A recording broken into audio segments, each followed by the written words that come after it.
नमस्कार साथियों, इग्नू के ऑनलाइन शिक्षण कार्यक्रम में आपका स्वागत है। इस वीडियो में हम कोर्स कोड BES 143 गणित शिक्षण शास्त्र के अंतर्गत ये सीखने का प्रयास करेंगे कि आयत, वर्ग तथा त्रिभुज का परिमाप कैसे निकाला जाता है।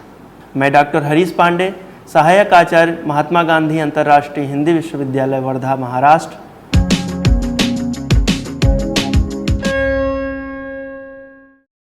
आयत, वर्ग तथा त्रिभुज का परिमाप, ये कुछ ज्यामितीय आकृतियां हैं। आज हम लोग इनके परिमाप के बारे में अध्ययन करेंगे कि इन आकृतियों का परिमाप निकालने की विधि क्या होती है और इनका सूत्र क्या होता है और इसको हम अनुप्रयोग में कैसे लाएं। सर्वप्रथम हम परिमाप का संप्रत्यय जानने का प्रयास करेंगे। यदि हम परिमाप के संप्रत्यय की बात करें तो हमें सबसे पहले लंबाई का ज्ञान होना चाहिए कि आखिर ये लंबाई क्या चीज़ है।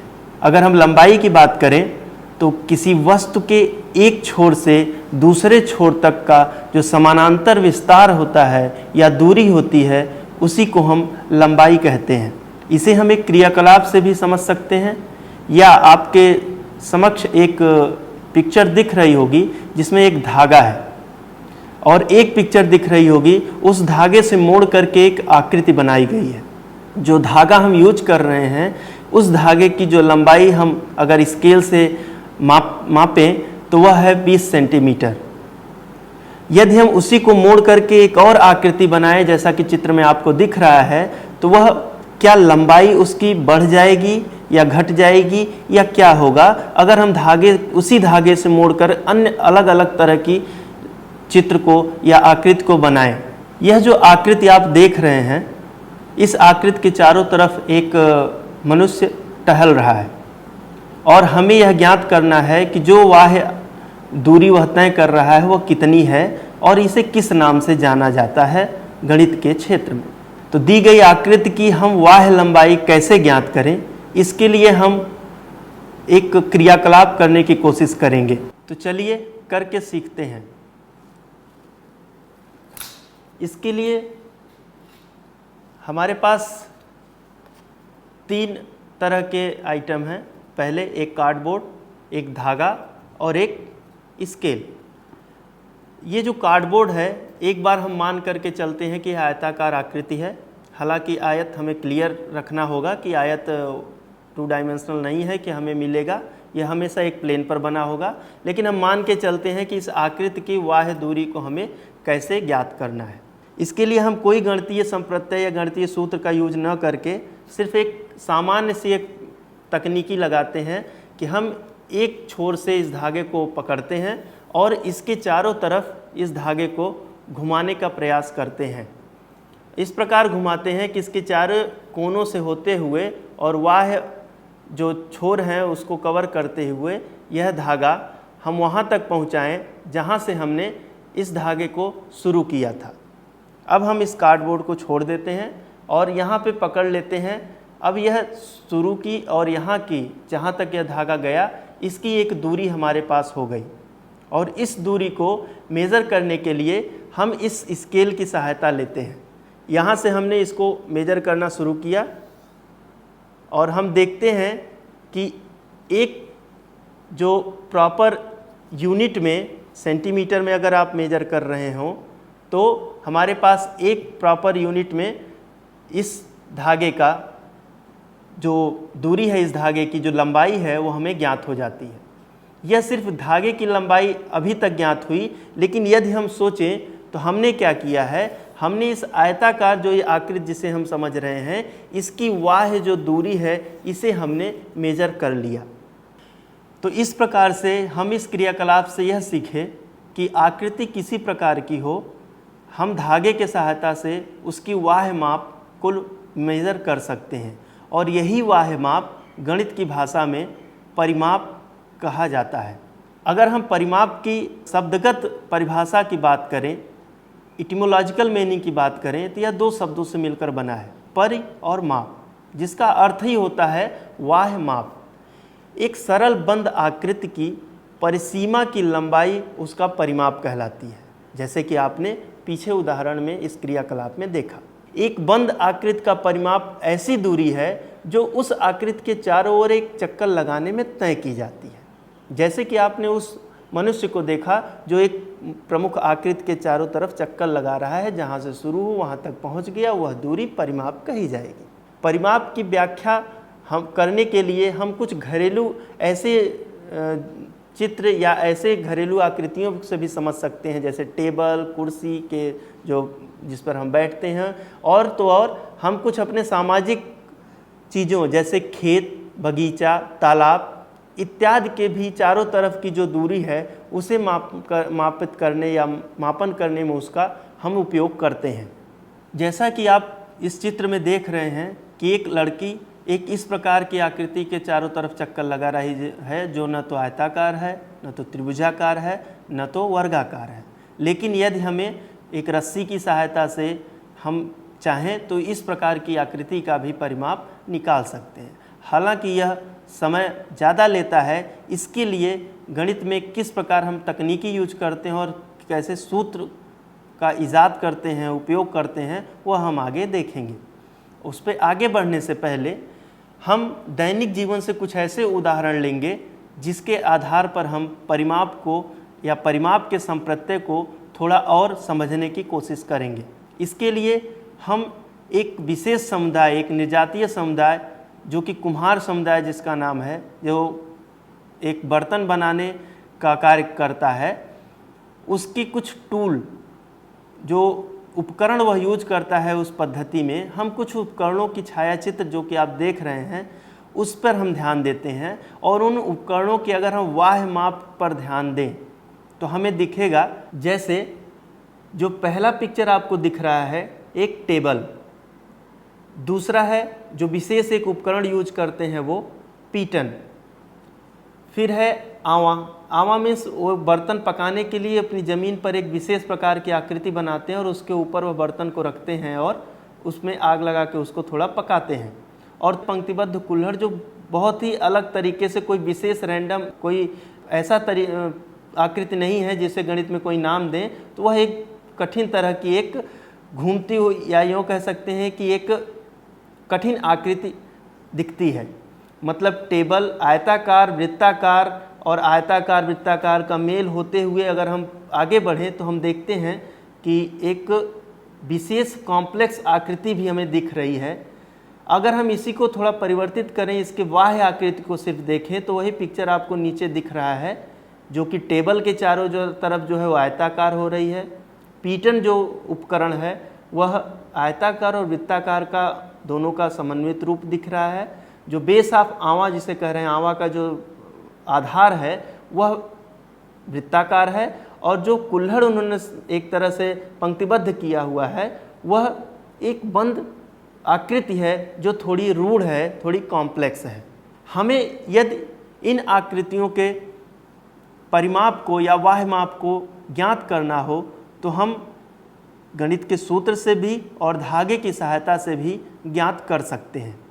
अब धागे की सहायता से ही हम उनके द्वारा बनाए गए कुछ विशेष बर्तन जैसे कुल्हड़ या अष्टभुजकार का एक प्लेट या टूटा हुआ कुल्हड़, अगर हम उसकी वाह्य परिमाप को ज्ञात करने की कोशिश करें तो हम कैसे करेंगे, जो कि आपको पिक्चर में दिख रहा है कि धागे की और पिन की सहायता से हम उसको ज्ञात कर ले रहे हैं।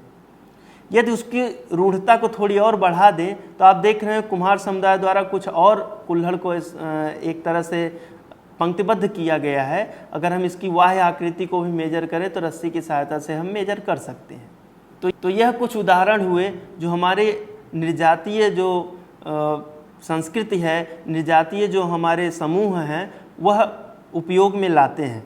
सिर्फ वही नहीं, अगर हम किसान की बात करें तो वह खेत के चारों तरफ की माप को किस प्रकार से मेज़र करता है।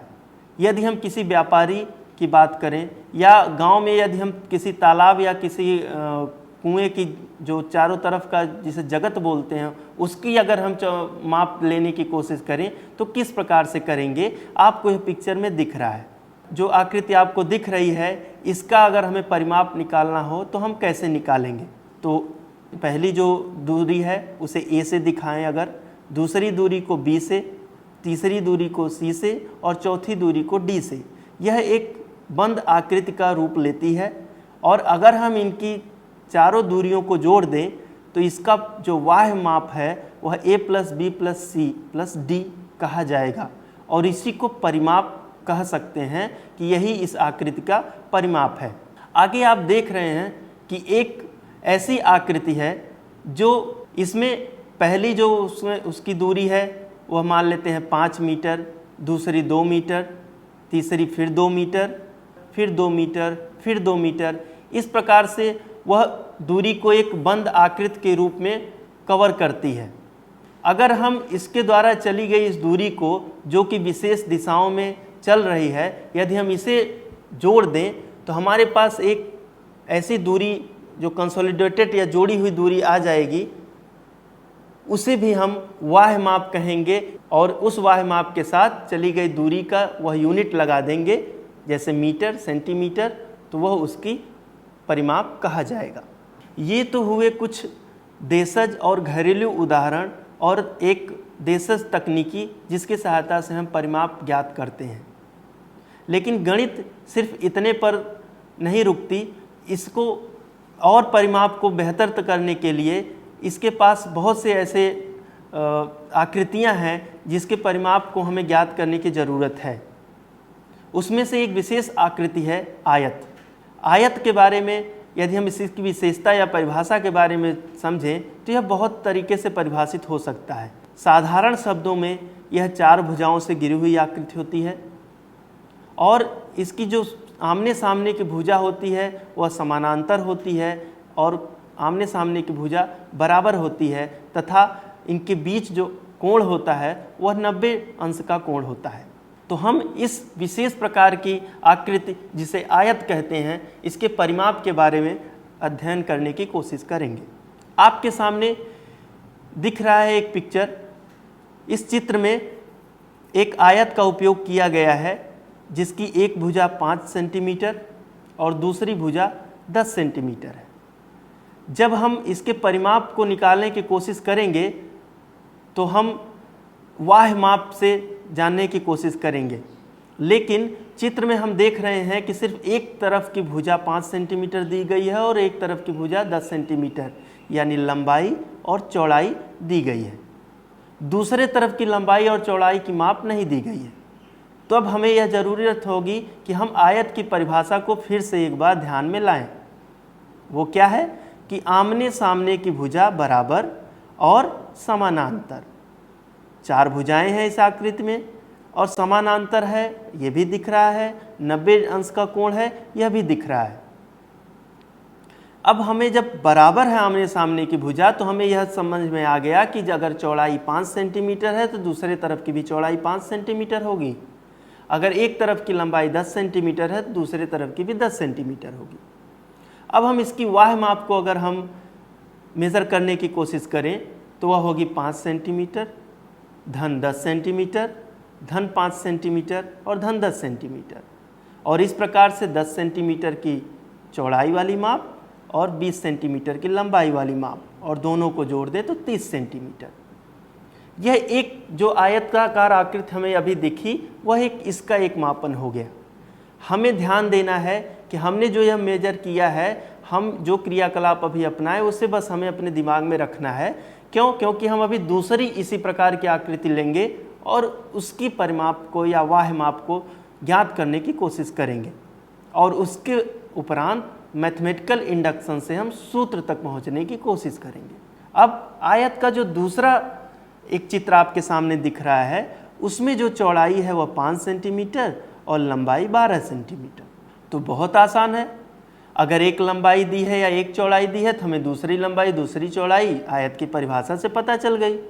और अगर हम इस वाह्य माप को जोड़ें तो हम देखेंगे 5 सेंटीमीटर 12 सेंटीमीटर फिर 5 सेंटीमीटर और 12 सेंटीमीटर, यह जोड़ करके टोटल हो गया 34 सेंटीमीटर। अगर सेंटीमीटर है तो सेंटीमीटर। ध्यान दें, यदि यूनिट जो है सेंटीमीटर में है तो हम चारों दूरी को सेंटीमीटर में ही करेंगे, अगर नहीं है तो हम उसे यूनिट का कन्वर्जन कर लेते हैं।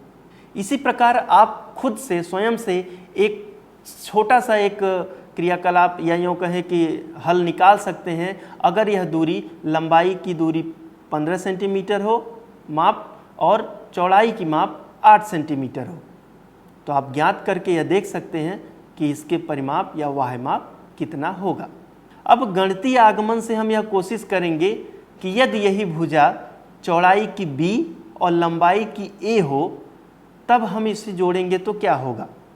तो अभी चित्र में जो आपको दिख रहा है कि एक भुजा b सेंटीमीटर या यूनिट, इकाई जिसे बोलते हैं, कोई भी यूनिट हो सकती है, और दूसरी है a, तो तीसरी चौड़ाई की जो भुजा है वह भी b होगी और चौथी जो लंबाई की भुजा है वह a होगी।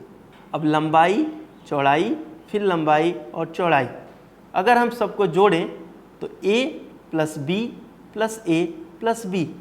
अब सजाती है एक तरफ, भी जाती है एक तरफ। अगर हम जोड़ें तो 2a प्लस 2b। अब अगर हम 2 को कॉमन है उसे हम कॉमन ले लें तो 2a प्लस b ब्रैकेट में। और इसी को हम ध्यान दें कि a और b को हमने क्या माना था, लंबाई a को और b को चौड़ाई। तो यदि हम इसी जो आया हुआ यह हल है इसको हम लंबाई और चौड़ाई में व्यक्त करें तो यह हो जाएगा 2 ब्रैकेट में लंबाई धन चौड़ाई। इस प्रकार हम कह सकते हैं कि जो आयत के परिमाप का सूत्र होता है वह है 2 ब्रैकेट में लंबाई धन चौड़ाई। अब इसके तहत जो अगली आकृति है जिसका परिमाप हम ज्ञात करने की कोशिश करेंगे वह है वर्ग। हम इस आकृति के परिमाप को ज्ञात करने से पहले हमें इस आकृति के बारे में थोड़ा जान लेना होगा कि यह आकृति की विशेषता या परिभाषा क्या है। पहली चीज़ है इसमें भी 4 भुजा होगी, और दूसरी चीज़ है कि एक भुजा दूसरी भुजा के समानांतर होगी, लेकिन एक आयत से अलग इसके पास कैरेक्टर होता है, वह है कि सभी भुजा आपस में बराबर होती है और 90 अंश का कोण तो भुजाओं के बीच में रहेगा। यह आयत जैसा ही नियम होता है। अब हम इस प्रकार की अगर आकृति के वाह्य माप को जानने की कोशिश करें, जैसे चित्र में आपको दिख रहा है कि एक ऐसा वर्गाकार चित्र है जिसके एक भुजा है 5 सेंटीमीटर। अब तक हमने एक भुजा को a, दूसरे को b, तीसरे को c या a b b ऐसे करके देखा आयत में, लेकिन यहाँ पर हमें जो एक भुजा होगी वही चारों भुजाएं होंगी। क्यों? क्योंकि परिभाषा हमारे पास है कि चारों भुजाएं जो वर्ग की होती हैं वह बराबर होती हैं। अब यहाँ पे एक भुजा अगर 5 सेंटीमीटर है तो हम यह परिभाषा से जान सकते हैं कि बाकी भुजाएं भी 5 सेंटीमीटर की ही होंगी। तो अगर हम इन चारों भुजाओं को जोड़ें तो 5 प्लस 5 प्लस 5 प्लस 5, यह चारों मिलकर के 20 सेंटीमीटर। या एक तरह से और देखें तो हम यह देखेंगे कि यह 5 सेंटीमीटर का 4 बार रिपीटिशन हो रहा है। तो हमें यह ध्यान देना होगा कि हम इसे 4 गुणे 5 सेंटीमीटर या 5 गुणे 4 सेंटीमीटर भी लिख सकते हैं। ऐसा क्यों, हम आगे समझेंगे। अब दूसरा एक वर्ग लेते हैं जिसकी भुजा है 8 सेंटीमीटर। तो क्या आप इस प्रकार के वर्ग का परिमाप या वाह्य माप नहीं निकाल सकते? बहुत ही आसान है। 8 सेंटीमीटर का अगर वर्ग है, एक भुजा 8 सेंटीमीटर है, तो हमें 8 सेंटीमीटर को 4 बार जोड़ देना है, 4 गुणे 8 सेंटीमीटर, या इसी को 32 सेंटीमीटर कह सकते हैं। इसी प्रकार आप करके देख सकते हैं कि अगर कोई आकृति 10 सेंटीमीटर की हो, तो वर्गाकार आकृति 10 सेंटीमीटर की हो, तो उसकी वाह्य माप या उसका परिमाप कितना आएगा, आप करके देख सकते हैं। अब हमारे पास 3-4 आकृतियां वर्गाकार हो गई जिनकी हमें यह पता चला कि अगर एक आकृति हमें पता है तो चारों पता चल गई, और चारों को हमने जोड़ दिया, जो आया वही हो गया वाह्य माप। अगर हम यह मान लें कि एक आकृति वर्ग की ऐसी है जिसकी एक भुजा की जो लंबाई है वह a है, या a मात्रक है, या a इकाई है, या a सेंटीमीटर है। भुजा कितनी है? a centimetre. और हमको क्या कर देना है? चारों भुजाओं के वाह्य माप का मतलब चारों भुजाओं को जोड़ देना है। तो क्या हो जाएगा? a plus a plus a plus a means 4 bar a। जब हमने इसको जोड़ा तो यह हो गया 4a। ध्यान दें, हमने पीछे क्या छोड़ा था कि जब हम जोड़ रहे थे 5 सेंटीमीटर था तो 4 × 5 सेंटीमीटर, अगर भुजा 8 सेंटीमीटर थी तो 4 × 8 सेंटीमीटर, अगर भुजा 10 सेंटीमीटर थी तो 4 × 10 सेंटीमीटर। और यहाँ पे भुजा कितनी है, a सेंटीमीटर या a इकाई, तो यह कितनी हो गई 4 × a मीन्स 4 × भुजा। क्यों? क्योंकि a को हम भुजा कह रहे हैं। इस प्रकार वर्ग का जो परिमाप होगा वह होगा 4 × भुजा। अब हम इसी प्रकार की एक ज्यामितीय आकृति जिसे हम त्रिभुज कहते हैं उसके परिमाप के बारे में अध्ययन करने की कोशिश करेंगे। सर्वप्रथम कि त्रिभुज की विशेषता या परिभाषा क्या होती है। त्रिभुज जिसमें कि 3 भुजाएं हों, और ध्यान देने की बात होती है 3 भुजाएं होना नहीं, 3 भुजाओं से बंद आकृति, और उनके बीच का जो अंतःकोण हो उसका अगर हम योग करें तो यह 180 अंश हो। अर्थात अगर कोई त्रिभुज है उसका पहला 2 भुजाओं के बीच का जो कोण हो, अगली 2 भुजा के बीच का और बाकी 2 भुजा के बीच का जो कोण हो, अगर हम उसे जोड़ें तो उनका योग 180 आना चाहिए। जैसे अगर कोई त्रिभुज है जिसका पहले जो कोण हो वह 60 डिग्री का हो, दूसरा भी 60 का हो, तीसरा भी 60 का हो, तो इसका अगर हम योग करें तो वह 180 अंश होता है। यह हुआ त्रिभुज की कुछ विशेषताएं। अब इन विशेषताओं के आधार पर त्रिभुज को 3 प्रकारों में बांटा गया है। पहला समबाहु त्रिभुज, दूसरा समद्विबाहु, तीसरा विषमबाहु। समबाहु जैसा कि शब्द से स्पष्ट है कि ऐसा त्रिभुज जिसकी सभी भुजाएं बराबर हों। समबाहु, बाहु मीन्स भुजा और सम मीन्स समान होना। तो ऐसा त्रिभुज जिनकी सभी भुजाएं, सभी मतलब 3, तीनों भुजाएं बराबर हों तो उसे हम समबाहु त्रिभुज कहते हैं। आप बच्चों को पढ़ाने के लिए अपने हाथ के सहायता से भी त्रिभुज का निर्माण कर सकते हैं, ऊपर नीचे इस प्रकार से करके। अब अगर हम समबाहु त्रिभुज की बात करें तो हमने क्या कहा कि ऐसा त्रिभुज जिनकी तीनों भुजाएं बराबर हों। अब उदाहरण से समझने की कोशिश करते हैं। जैसे आपके सामने एक चित्र है जिसमें ऐसा त्रिभुज लिया गया है जिसकी सभी भुजाएं 4-4 मात्रक की हैं, 4-4 इकाई की हैं, या यूँ कहें 4-4 सेंटीमीटर की हैं। तो हमें परिमाप की अब परिभाषा है उस पर जाना होगा। क्यों? क्योंकि हम इस त्रिभुज जिसे हम समबाहु त्रिभुज कह रहे हैं इसके परिमाप के बारे में अध्ययन करना चाह रहे हैं। तो परिमाप की परिभाषा क्या है कि बंद आकृति का बाह्य माप, और हमारे सामने जो बंद आकृति है वह है समबाहु त्रिभुज। तो हम यह भूल जाएं कि यह कौन सा त्रिभुज का तरीका है, सिर्फ हमें यह करना है कि इनकी समस्त भुजाओं को हमें माप लेना है। तो पहली भुजा का माप धन दूसरी भुजा का माप धन तीसरी भुजा का, अर्थात 4 मात्रक प्लस 4 मात्रक प्लस 4 मात्रक, और सभी को जोड़ दें तो यह हो गया 12 मात्रक। इसे दूसरी तरह से 3 × 4 मात्रक भी कहा जा सकता है।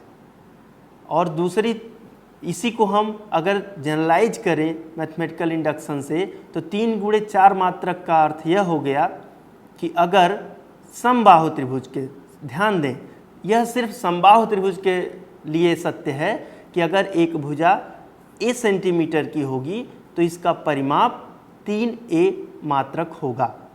अब त्रिभुज का जो दूसरा प्रकार है वह है समद्विबाहु त्रिभुज, अर्थात इसकी इटिमोलॉजिकल मीनिंग या शब्दगत अर्थ से यह स्पष्ट है कि समद्विबाहु का मतलब है ऐसा त्रिभुज जिसकी 2 भुजाएं बराबर हो, समद्विबाहु। अब चित्र में आपके सामने दिख रहा है कि एक त्रिभुज ऐसा है जिसकी एटलीस्ट 2 भुजाएं बराबर हैं आपस में। अब 2 भुजाएं अगर बराबर हैं तो यह सामान्य सी बात है कि अगर एक भुजा A है तो दूसरी भुजा B है तो तीसरी भुजा या तो A होगी या तो B होगी।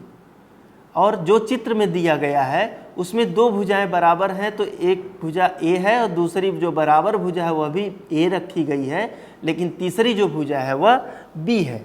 तो हम फिर पहुंचते हैं कहाँ? परिमाप की परिभाषा पर, और वह क्या कहता है कि बंद आकृति का वाह्य माप। तो इस बंद आकृति का अगर हम वाह्य माप लें तो ए मात्रक प्लस ए मात्रक प्लस बी मात्रक, अर्थात 2a प्लस बी मात्रक। यह हो गया समद्विबाहु त्रिभुज के परिमाप का आकलन या मापन। अब त्रिभुज का जो तीसरा प्रकार है वह है विषम बाहु त्रिभुज। विषम बाहु त्रिभुज ऐसा त्रिभुज जिसकी तीनों भुजाओं में की आपस में कोई समानता न हो।